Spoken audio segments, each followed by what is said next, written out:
Insan Madani kembali di petang hari ini. Saya Gema Sore hadir. Jumpa Insan Madani semuanya di program siar religius lain. Sudah hadir narasumber kita, Ustadz Tukman. Segera saja saya sapa. Assalamualaikum Ustadz. Waalaikumsalam warahmatullahi wabarakatuh. Alhamdulillah Ustadz, hari ini kita masih dalam keadaan sehat walafiat gitu Ustadz ya. Bisa melanjutkan kajian kita di kesempatan hari ini terkait tentang tema kita pada minggu lalu belum tuntas. Iya, betul. Tentang prinsip-prinsip ibadah menurut Tarjih Muhammadiyah gitu ya Ustaz. Iya, betul. Oke, lalu kira-kira apa Ustaz yang membedakan antara ibadah yang bernilai tinggi dan ibadah yang hanya bersifat primer atau riya gitu Ustaz ya? Ya, terima kasih Bang Komang ya. Kita masih mendiskusikan berkaitan dengan prinsip-prinsip ibadah di dalam Muhammadiyah ya. Kalau kita coba review sebentar Bang Komang ya. Ya boleh. Ya, ibadah yang sebagaimana yang ada di dalam kitab Al-Masail Al-Khams, kitab Masalah 5 yang ada di dalam HPT Jilid 1. Masalah 5 itu respon dan jawaban Muhammadiyah terhadap 5 pertanyaan. Yang pertama, ma huwa din, apa itu agama? Yang kedua, ma hiya dunya, apa itu dunia? Yang ketiga, ma hiya ibadah, apa itu ibadah? Kemudian yang keempat itu ma huwa sabilullah, apa itu sabilullah? Yang kelima, ma huwal qiyas, apa itu qiyas?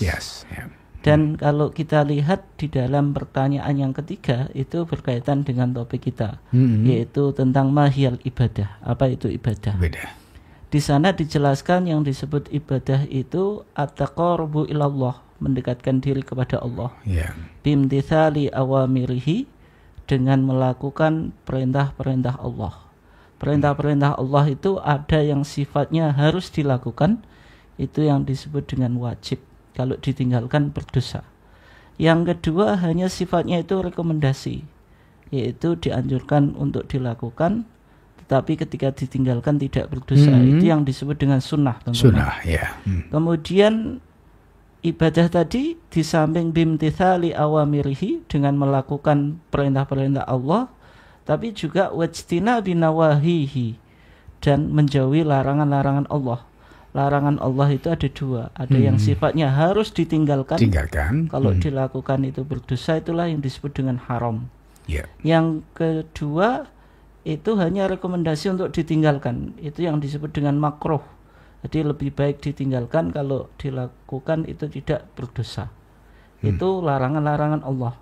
Kemudian wal amali bima adzina bihi asy-syari'u, beramal dengan apa yang diizinkan oleh Allah. Ini menunjukkan sesuatu itu tidak diperintah tapi juga tidak dilarang. Sesuatu itu mubah. Mubah itu kalau kita lihat di dalam sebuah kitab ya, ada namanya Alfiyah Az-Zubat yang ditulis oleh Al-Imam Ibnu Ruslan Ar-Romli, kitab yang cukup terkenal Bang Komang di masyarakat itu. Di sana dikatakan wa khussa ma yubahu bistiwa'i al-fi'li wa tarki alas-sawa'i. Yang disebut mubah itu sesuatu yang tidak diperintah, tidak dilarang.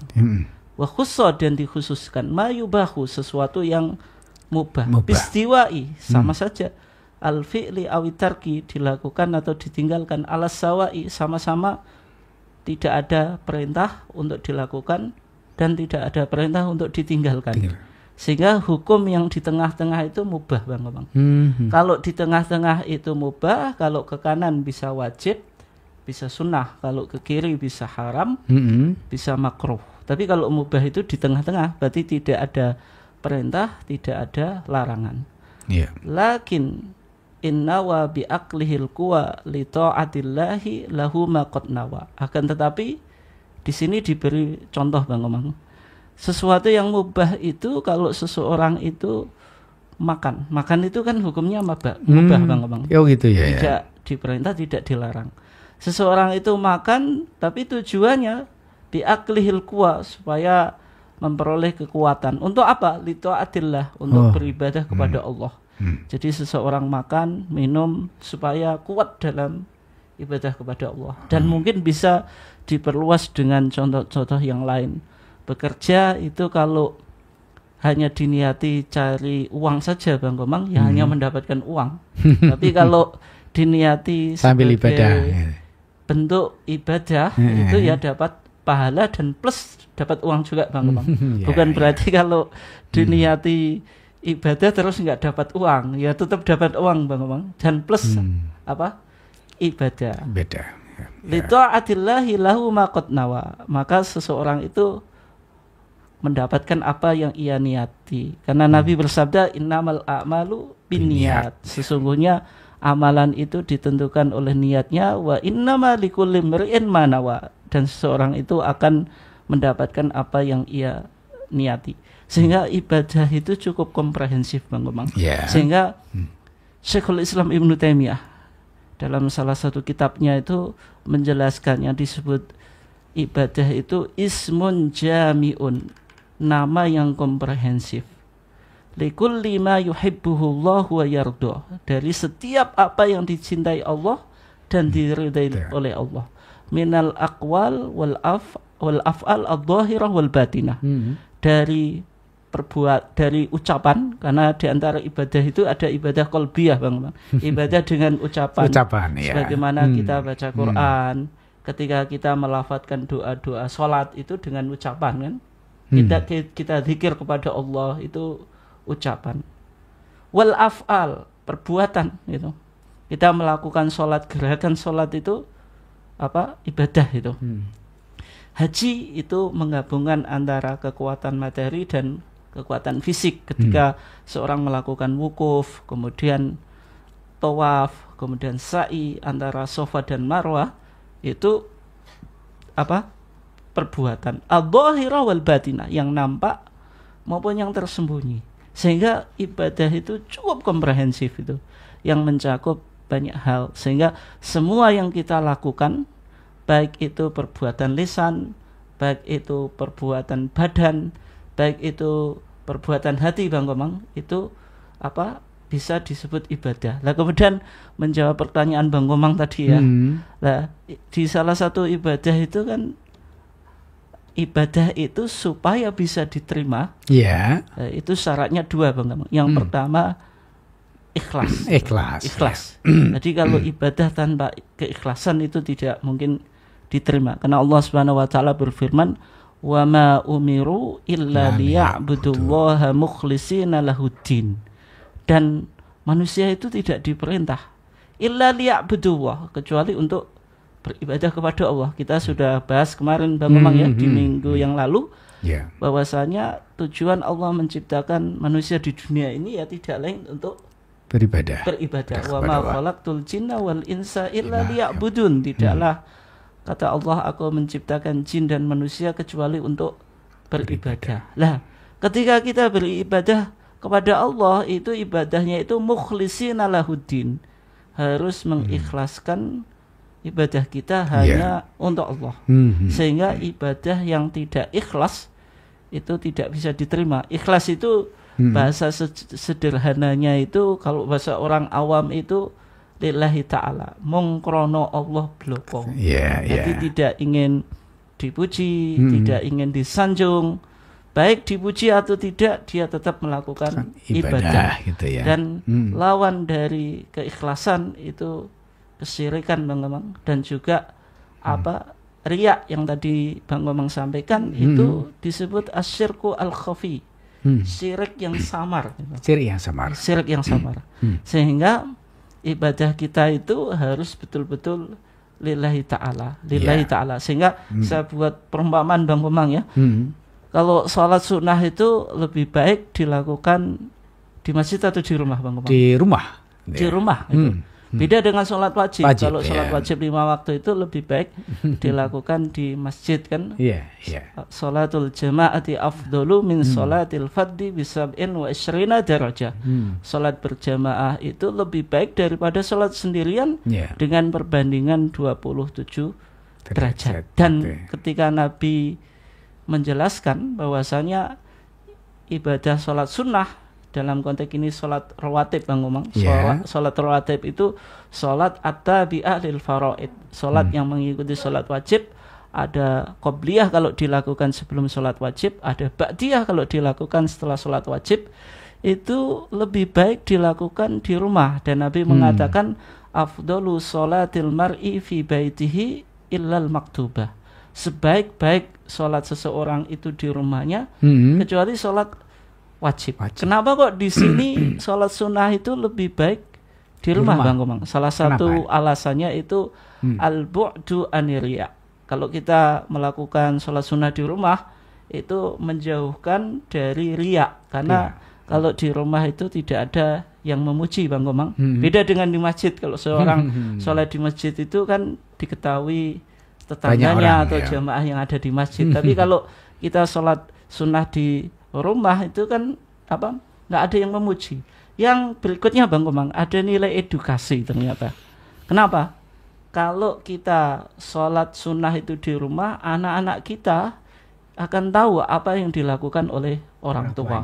Orang tua ternyata sholat di rumah, maka anak itu akan apa Bang Komang, akan mengikuti mencontoh apa yang dilakukan oleh kedua orang tua. Sehingga kalau kita sholat sunnah di rumah itu sebenarnya juga bagian dari edukasi bagaimana menanamkan kebiasaan sholat atau ajaran sholat itu dalam level keluarga. Dan yang berikutnya, Bang Komang, Nabi Muhammad SAW ternyata juga menjelaskan di hadis yang lain. Beliau bersabda, la taj'alu buyutakum kuburo. Janganlah engkau menjadikan rumah-rumahmu itu kuburan. Kalau maksudnya, Bang Komang mendengar kuburan itu identik dengan tempat yang bagaimana, Bang? Yang seram, kemudian menakutkan, sepi gitu. Tapi sekarang banyak orang melakukan kadang ngaji di kuburan, terus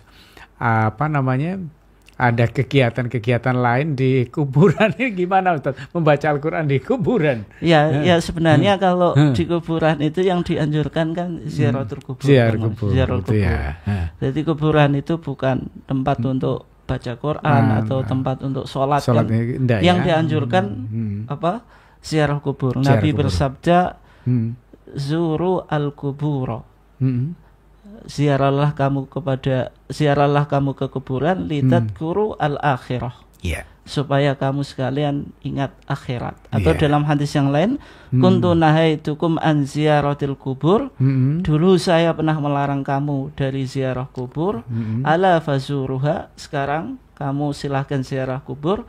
Fa innaha tudzakirul akhirah. Karena ziarah kubur itu akan mengingatkan kematian. Nah, kembali ke tadi, Bang Komang, kenapa kok rumah itu tidak boleh dijadikan kuburan? Yaitu tidak pernah digunakan untuk sholat, tidak pernah digunakan untuk membaca Al-Quran. Meskipun mungkin rumah kita itu ramai, secara apa, Bang Komang? Secara fisik gitu. Karena kalau ada istri, ada anak, ada tetangga yang main, itu ramai jelas ya. Tapi yang dimaksud di sini adalah rumah itu sepi secara spiritual. Rumah yang sepi secara spiritual itu tidak pernah digunakan untuk baca Quran, tidak pernah digunakan untuk sholat. Dan rumah kita menjadi seram, Bang Komang, karena banyak dihuni oleh jin atau setan. Karena kan jin atau setan itu akan lari dari rumah kita, yang mana ketika kita di dalam rumah itu kita proteksi rumah kita dengan memperbanyak sholat di dalamnya, atau juga untuk ngaji atau baca Al-Quran. Sehingga Nabi tadi Bang mengatakan la taj'alu buyutakum kuburo. Janganlah kamu menjadikan rumah kamu itu kuburan, identik dengan tempat yang angker, seram, banyak setannya, dan juga sepi, Bang Komang. Maksudnya sepi di sini sepi spiritual, secara spiritual, karena tidak pernah dijadikan untuk ibadah dan tidak pernah di situ dilantunkan bacaan-bacaan Al-Qur'an, Bang Komang. Iya, oke, baik. Maka jadikan rumah kita jangan seperti kuburan ya Ustaz ya, jangan. Iya, betul. Maka digunakanlah ngaji, sholat sunat begitu, jangan ngaji dan sholat sunatnya di kuburan, akhirnya nanti setannya kuburan masuk ke rumah kita. Gitu ya. Oke, baik. Insan Madani dimanapun Anda, silakan kami undang interaktif di layanan yang kami sediakan di 082339947707. Nah, Ustaz, kenapa ya termasuk umat Islam ataupun juga Muhammadiyah sendiri, di mana ibadah-ibadah yang kita lakukan itu harus sesuai dengan tuntunan Rasulullah itu? Ya, tadi kembali ke yang kita bahas tadi, Bang Komang ya, berkaitan dengan syarat diterimanya ibadah. Yang pertama ikhlas, yang kedua syaratnya itu al-muwafaqah atau al-mutaba'ah. Al-muwafaqah itu mencocoki apa yang ajarkan oleh Nabi. Al-mutaba'ah itu mengikuti tuntunannya Nabi. Dan Nabi sendiri dalam konteks ibadah maghdoh itu, misalnya ketika Nabi mengajarkan sholat, itu Nabi bersabda, "Shollu kama ra'aitumuni usolli." Sholatlah kamu sekalian sebagaimana engkau melihat aku sholat. Kemudian ketika Nabi mengajarkan bagaimana tata cara manasik al-hajj atau manasik haji, itu Nabi bilang, "Khudhu anni manasikakum." Ambillah dariku cara kamu melakukan ibadah haji. Sehingga ibadah yang maghdoh itu sudah diajarkan oleh Nabi tentang kaifiyahnya, tata caranya. Sehingga di dalam kaidah ibadah itu, Bang Komang, kalau kita bicara ibadah maghdoh itu kaidahnya al-aslu fil ibadati at-tahrim atau al-butlan hatta yadulla dalilu ala khilafi. Hukum asal ibadah itu haram atau batal dulu sampai ada dalil yang memerintahkan.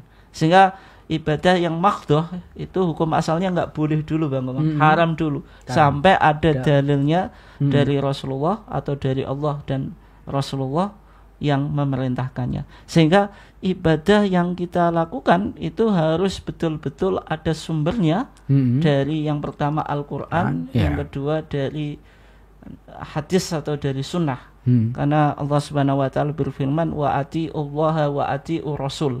Taatlah kamu kepada Allah dan taatlah kamu kepada Rasul. Cara taat kepada Allah itu bagaimana? Bittiba'il Quran, dengan mengikuti Al-Quran. Jadi taat kepada Allah itu ya mengikuti Al-Quran, karena Al-Quran itu kalamullah, ucapannya Allah. Nah, cara kita mengikuti Rasul ya, atau cara kita taat kepada Rasul, yaitu bittiba'is sunnah, mengikuti apa yang diajarkan oleh Nabi, apa yang diucapkan Nabi itu yang disebut sunnah qauliyah, apa yang dilakukan Nabi itu disebut as-sunnah al-fi'liyah, apa yang disetujui oleh Nabi itu disebut as-sunnah takririyah. Dan Nabi sendiri juga dalam satu hadisnya, Bang Komang, mengatakan, "Taraktu fikum amrayn." Saya tinggalkan kepada kamu dua perkara. Lan tadhillu in tamassaktum bihima. Kamu tidak akan sesat. Ini lan tadhillu, Bang Komang. Jadi sama sekali tidak akan sesat. Tidak bisa tersesat. Tapi syaratnya ma in tamassaktum bihima. Selama engkau masih berpegang kepada Al-Quran dan As-Sunnah. Selama umat Islam ini masih berpegang kepada Al-Quran dan Sunnah, tidak mungkin tersesat. Yang pertama kitab Allah, yaitu Al-Quran. Yang kedua wa sunnata nabiyhi, dan sunnahnya Nabi.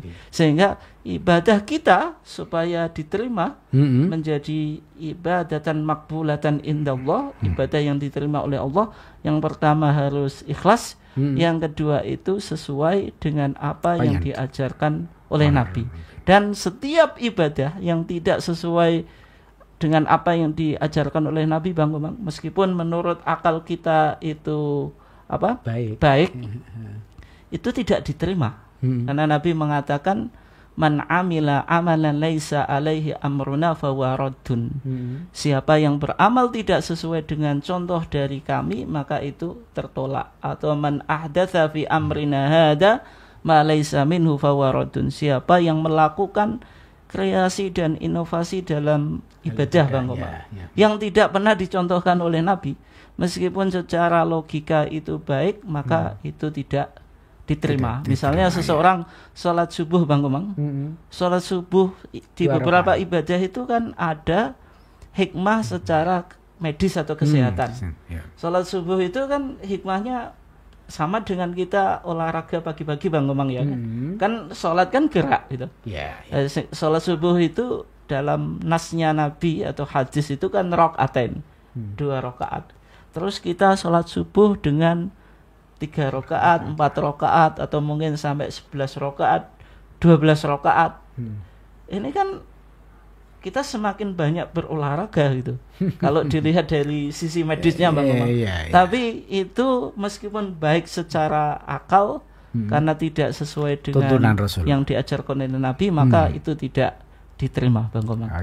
Ustaz, sering ya saya itu mendengar tentang kata ittiba dan juga tarku bid'ah. Nah, sebenarnya dalam konteks ibadah menurut pandangan Tarjih Muhammadiyah sendiri seperti apa ini Ustaz?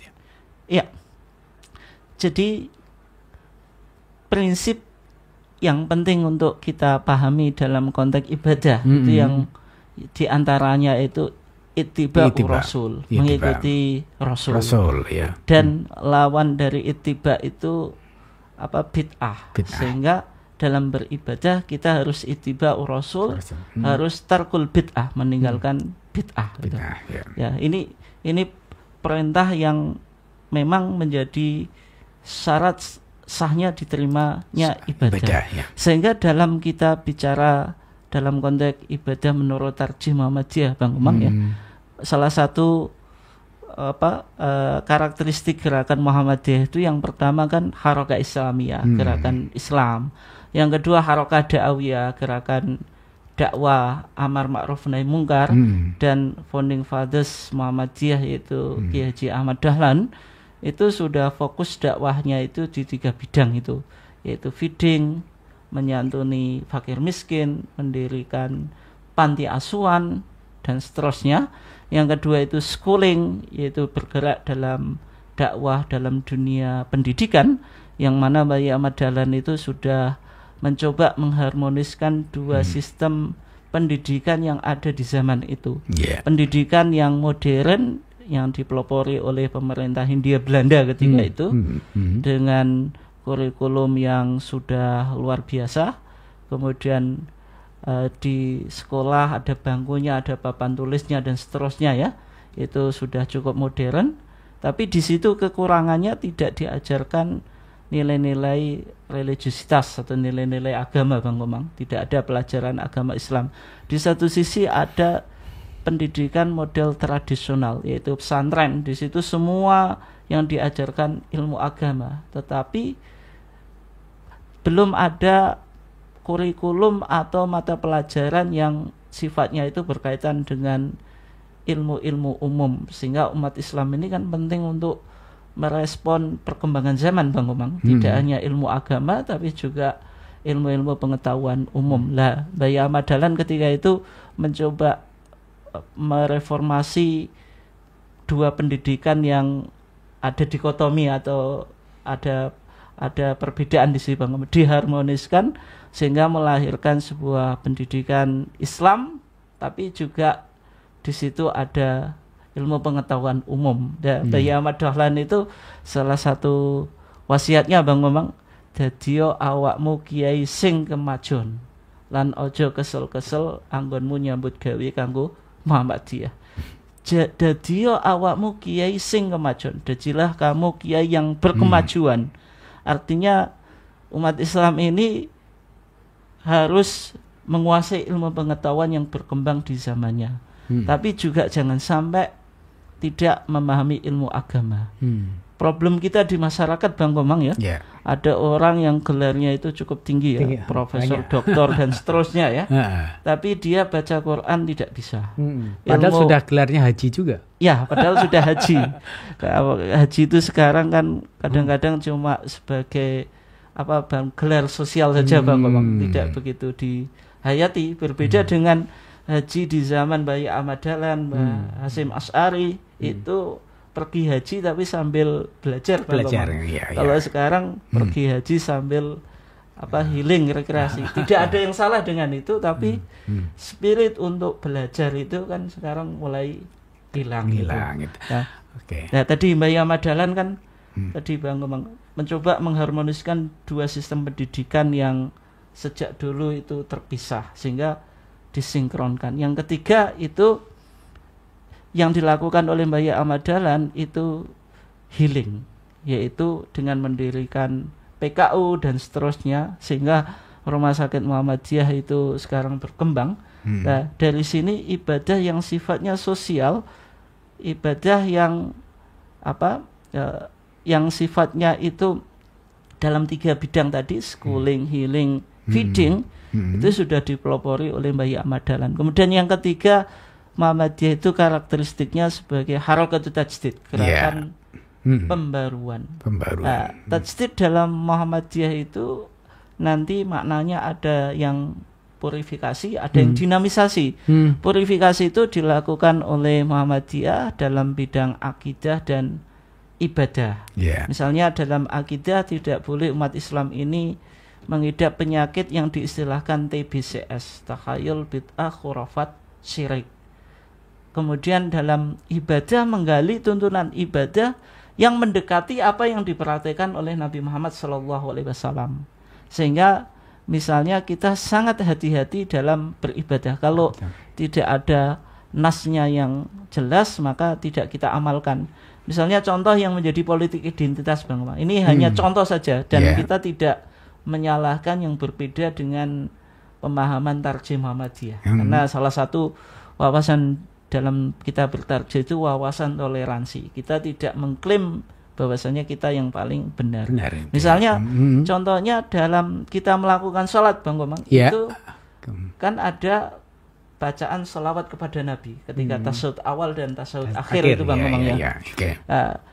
Kita di HPT, di Kitabus Shalah HPT jilid 1 maupun jilid 3 itu enggak ada tambahan sayyidina. Di sana Allahumma sholli ala Muhammad wa ala ali Muhammad.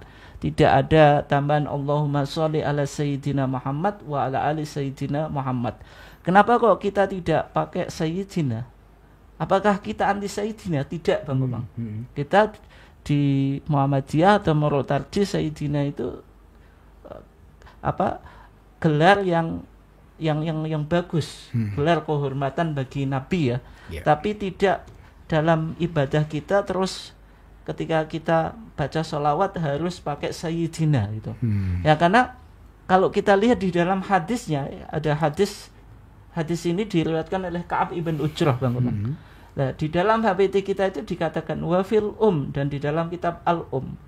Al-um itu kitabnya Al-Imam Asy-Syafi'i, pendiri madhab Syafi'i, Muhammad ibn Idris Asy-Syafi'i. Di sana Imam Syafi'i itu menyebutkan riwayat dari Ka'ab ibn Ujrah, Ka'ab ibn Ujrah ani Nabi sallallahu alaihi wasallam annahu kana yaqulu fi shalah, bahwasanya Nabi ketika mengajarkan sholawat dalam sholat itu Allahumma sholli ala Muhammad wa ala ali Muhammad sampai innaka hamidum majid, tanpa ada sayyidina. Sehingga kalau kita bicara tentang ibadah maghdoh, maka tidak perlu kita menambahi sayyidina. Meskipun kita harus, yang perlu dicatat tetap menghargai pandangan yang berbeda. Karena kita di Muhammadiyah kan mencari format ibadah yang betul-betul mendekati apa yang dilakukan oleh Nabi.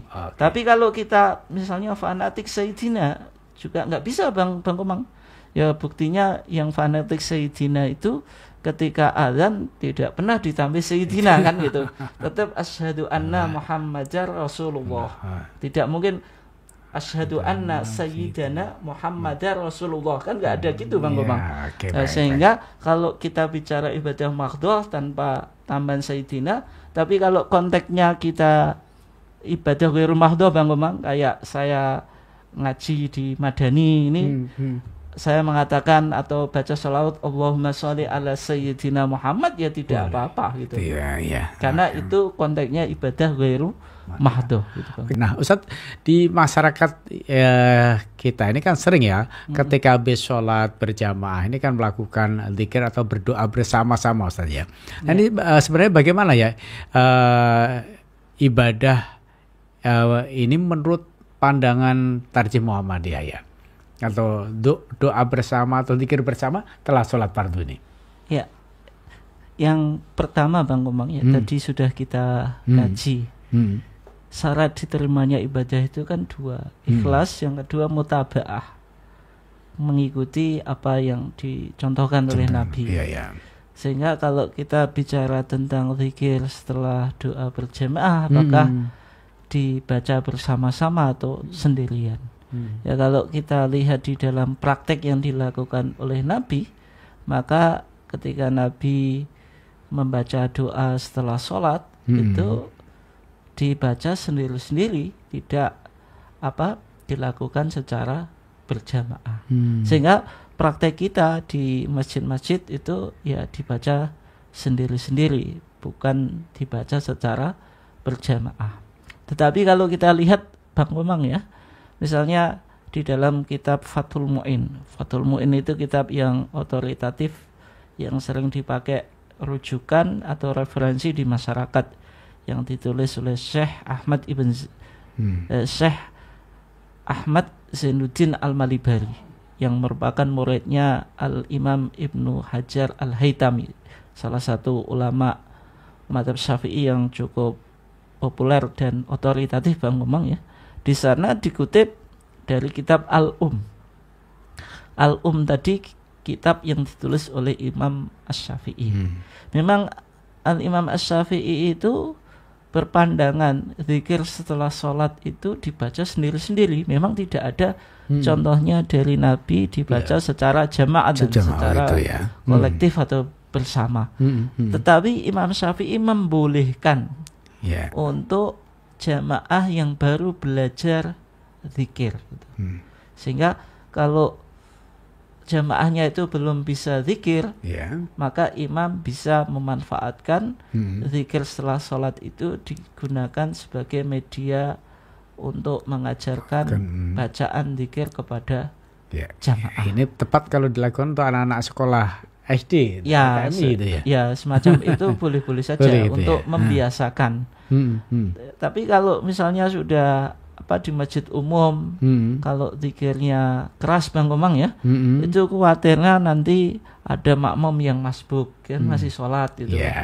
Kemudian mungkin ada orang yang punya hajat, dia agak keburu sehingga dia habis sholat zikir sebentar terus sholat sunnah Bang Komang. Dan ternyata zikirnya dibaca dengan keras sehingga itu bisa mengganggu jamaah yang lagi sholat. Jangankan zikir Bang Komang, baca Quran saja ketika itu dibaca keras di masjid itu tidak boleh gitu.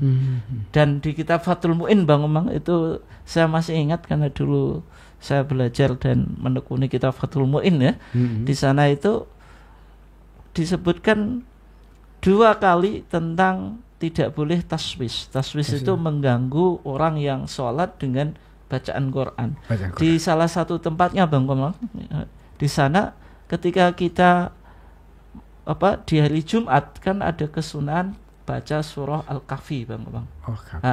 Dalam kita menghadiri sholat Jumat itu salah satu sunahnya kan ad-tabkir. Ad-tabkir itu mendatangi sholat Jumat paling awal paling awal ya, sehingga di dalam hadisnya Nabi bersabda, man ightasala yaumal jumu'ati ghuslal janabah, siapa yang mandi di hari Jumat sebagaimana mandi jenabat. Artinya mandi wajib Bang Komang, dari ujung kepala sampai ujung kaki itu disiram dengan air, itu namanya mandi mandi jenabat atau mandi wajib ya.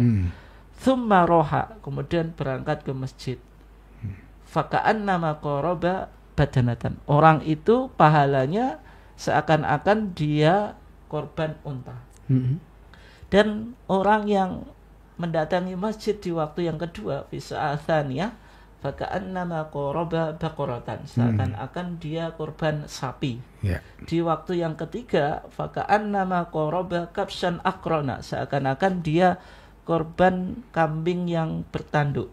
Di waktu keempat itu faka'annama qaraba dajajatan, seakan-akan dia korban ayam. Di waktu yang kelima, faka'annama qaraba baydatan, seakan-akan dia korban telur. Sehingga ada nominasi hadiah, Bang Ngomong. Ada 5 nominasi yang mendapatkan tadi hadiah, urutannya 5 tadi, Bang Ngomong.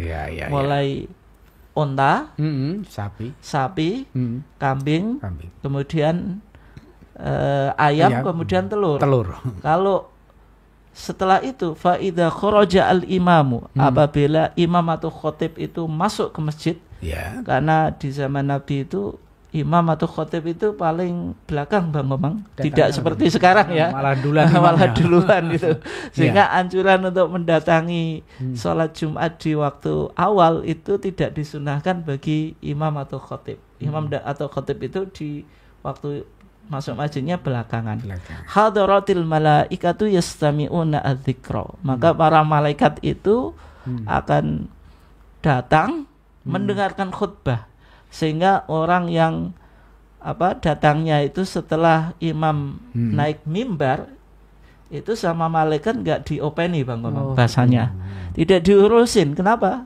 Karena malaikat itu akan menikmati mendengarkan khutbah.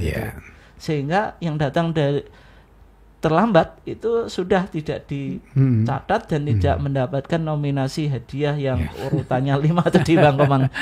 Sudah tidak dapat telur saja, sudah tidak dapat itu. Enggak, karena di bawah telur enggak ada, Bang Komang. Nanti tahu atau tempe di Arab itu enggak ada tahu, enggak ada tempe, Bang Komang. Sehingga hadiah di bawah telur enggak ada. Karena malaikat sudah langsung masuk masjid, yastami'una dzikra, yaitu asik mau mendengarkan khutbah. Karena khutbah Jumat itu sangat penting, Bang Bambang.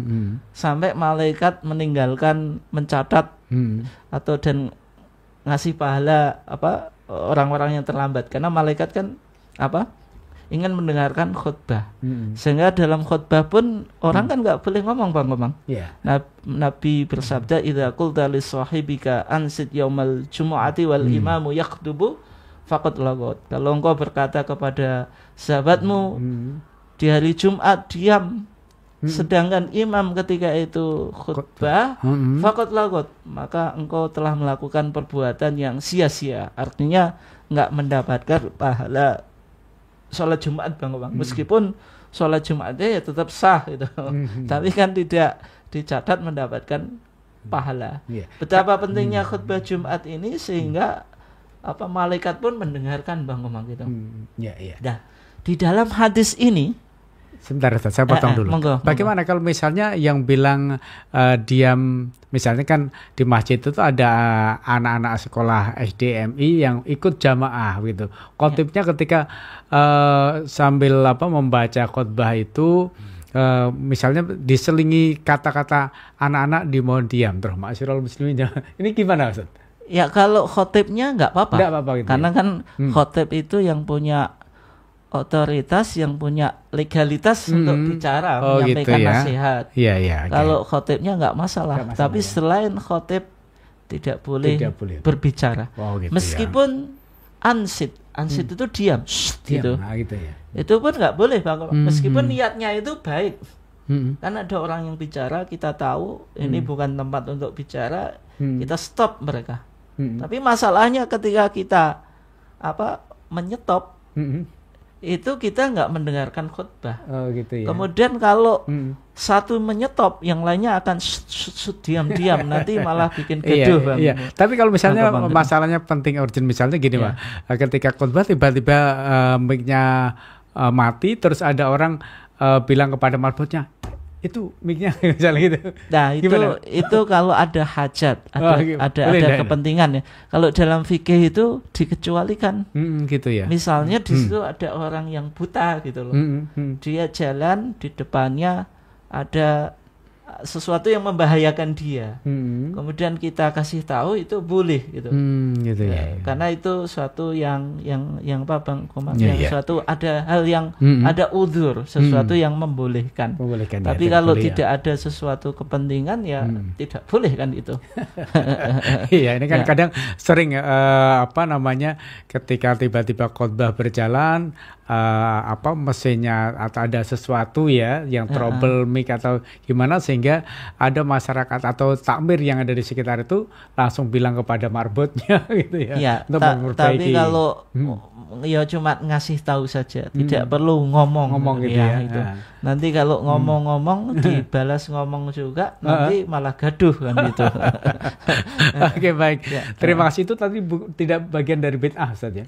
Tidak ya. Saya teruskan Bang, biar nanti nggak terpotong ya. Yeah. Tadi kan berarti berangkat pagi gitu. Ketika berangkat pagi, apa yang ia lakukan ketika di masjid jam 10 atau jam 11 Bang Komang ya? Kan itu masih banyak waktu. Yang ia lakukan adalah sholat tahiyatul masjid, sholat sunnah wudhu, sholat sunnah mutlak, atau sholat sunnah intidor menunggu imam, atau sholat sunnah duha. Boleh apapun lah, sesuai dengan kemampuannya.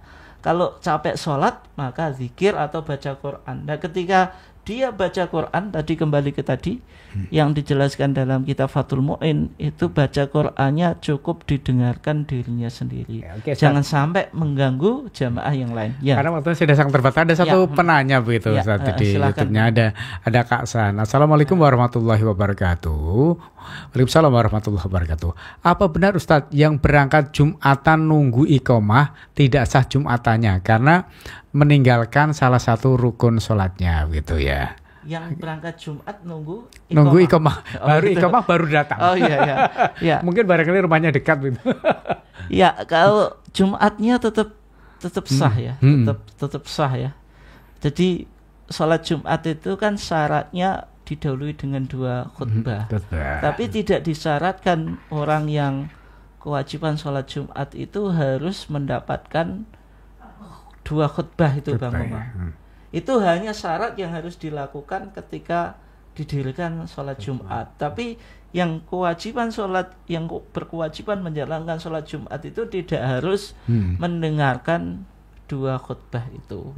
Tapi yang perlu dicatat ya Kak San, meskipun tadi kalau dia berangkatnya itu mendengar qomat baru datang, itu tetap sah.